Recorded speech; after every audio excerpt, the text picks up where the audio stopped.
first player mo, hawak-hawak ang balloon, ay tatakbo sa unahan. Tatakbo, iikot pag-iikot mo ay hawak sa upuan. I-spell po natin ang wow gamit po ang ating balakang. W-O-W.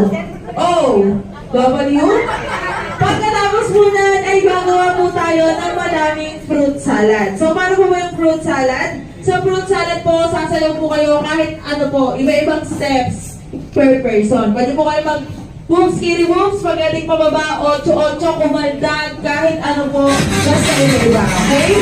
So, in 3, 2, 1, lamang go!